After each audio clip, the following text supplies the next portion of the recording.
I love all things creepy crawly.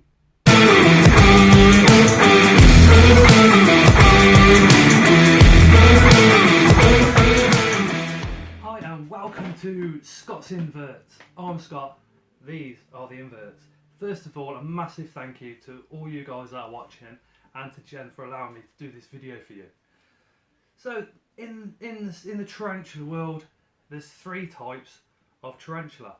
There's fossorial, arboreal and terrestrial. Now all fossorial means is it's a burrowing tarantula. So that means they spend their life below ground. And this here is a fossorial enclosure. So in here I've got my Chibrachius Karankraken, which is a big spider. So she needs a lot of substrate so she can burrow down. So if you get a fossorial species, if you get a fossorial tarantula, bear in mind you're going to need a lot of substrate so that spider can bury on down and be nice and quiet, nice at home, down inside its burrow.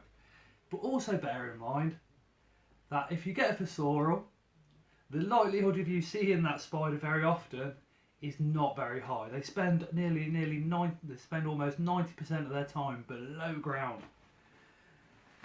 But luckily here, yeah, there she is. If you can just see in there, hopefully you can see her. That's my Karankraken female. Now her burrow starts from the top here. It goes to there where she's got a big chamber, and then it goes all the way through this substrate, and then she's got another hole which she pops up out the other side. Now as you can see, there's a lot of webbing on the top, a lot of webbing. Now what she does with the webbing is, if I drop a roach, her food, which is prey, which is alive, so it's wiggling its feet like this, she can sense that through the webbing. Also she can sense any predators that are coming, and she knows to stay below ground.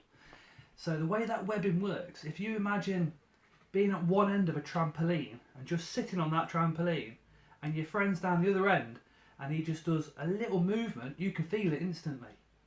But the difference between us feeling it and the tarantula feeling it is the tarantula knows exactly where you are on that web. So that's a fossorial, the burrowing spider. Now over here, this is an arboreal species. This has got my Pelethia metallica in here. Again, the likelihood of you seeing that one very often is very limited, because she likes to spend a lot of her time in the cork bark. And as you can see, what we're trying to replicate in an arboreal is an up in the trees, above ground enclosure. So arboreal, what that means is a spider lives off the ground, up in the trees, or even up in your loft space. So this enclosure here has two pieces of cork bark in. Now the spider that's in here is about as big as my hand, but she loves to get down these small little cork bark tubes and hide where she feels safe. But this Pelethia metallica is very fast, and if she bites you, the venom is quite high, so it's going to be extremely painful. But that's what I've got in there. And inside that cork bark, that's where she lays all her web. So if anything goes in there, she knows about it instantly. Now she will come out and hunt, but she won't do it until it's about 3 o'clock in the morning and it's absolutely pitch black. That's when she feels comfortable, she feels like she's the boss, and she's out and about looking for her food. Now terrestrial species is one that will burrow. So if you're going to have a terrestrial species, which a lot of the New World tarantulas are, a lot of the beginner spiders are New World, and this is my Nandochromatus female, and in here I have a cork bark hide. So what that is just a piece of cork bark, semicircled, so no base, pushed into the surface of the substrate, and then I've gone in with my hand and just dug it out just a little bit, and then the spider's gone in there and she's burrowed all the way down to the bottom. Now terrestrial basically means that they're out and about a lot more. So this spider will be out on the surface, be walking around looking for food in the day, at night time, a lot more than what the arboreal does and what the fossorial does. And if you can see, she's actually burrowed there all the way down to the base. But again, these are adults. All three enclosures have been set up for adult tarantulas. Now, every single spider that you're going to keep or you're looking at getting, they all require a water dish. That's very important. So, what happens if you get a baby spider and it's a baby arboreal? You're not going to need a big massive enclosure like this one. Fear not, you can have a small enclosure like that, or even smaller if it's a smaller one. In here is a H. maculata, and now what this one does, it is arboreal, but when they're small it is important to give them a bit of substrate, because this one is literally the same size as my little thumbnail there, little fingernail, sorry, and it's burrowed down into the substrate, which they will do, and when they get older they will come out and come up. But this one at night time is up, out and about, webbing all around and looking for food. Again, with the fossorial, that's for a very small juvenile tarantula. So the spider that's in here is about that size. So again, a lot of substrate for her to burrow down, feel comfortable, and feel like she's in the wild. So that's what we're trying to create, how they feel out and about in the wild. And for the terrestrial baby, or sling, because baby spiders are known as slings. That's brilliant, and there it is there, look. And that's absolutely perfect. Ventilation holes are necessary on every single enclosure. This basically stops mould growing. Now some require humidity levels quite high. Don't worry, it's really easy to attain those, because you just get a water bottle of water spray, and all we do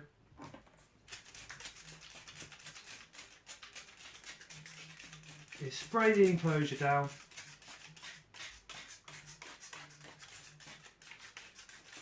And what I've done there, if it says 50% humidity, I've just achieved that for the next 7 days.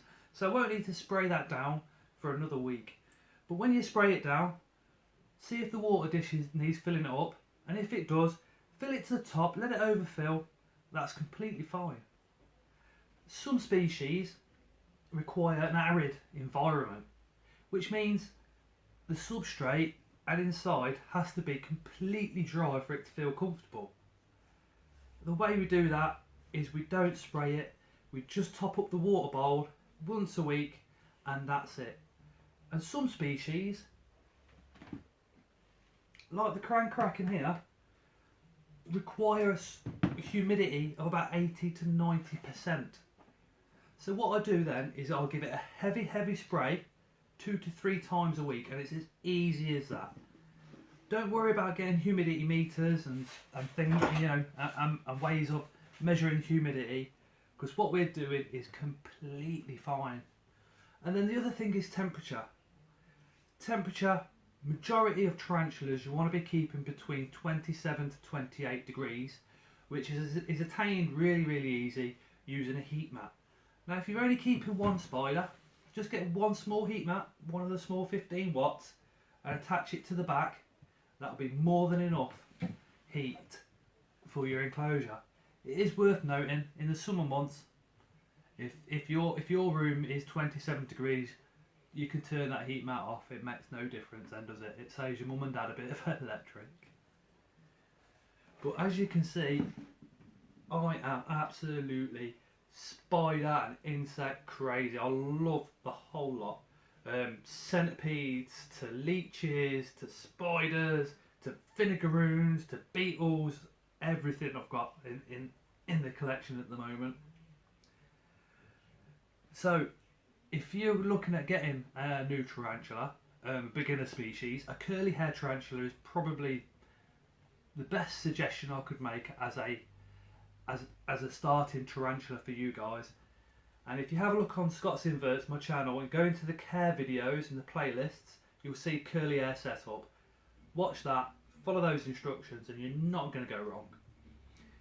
Don't worry, it all sounds a lot more complicated than what it actually is. If you ever get stuck, if you're ever worried, if you don't know, if you've bought a spider and you don't know how to care, or you're thinking, am I setting it up correctly? Get your parents to inbox my Facebook page, Scott's Inverts, and I'll help you out as much as I possibly can. But again, a massive thank you to all yourselves, and a massive thank you for Jen for allowing me to do this. I was a beaver, I was a cub, I was a scout, and I was a venture scout, and those days by far were some of the best days of my life. We went camping, we went canoeing, abseiling, we played games every single week. I learned to tie knots. It was just such a great time.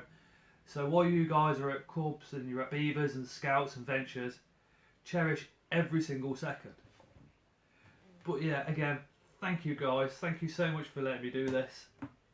And I normally finish my videos by going, I'll see you again on the next one.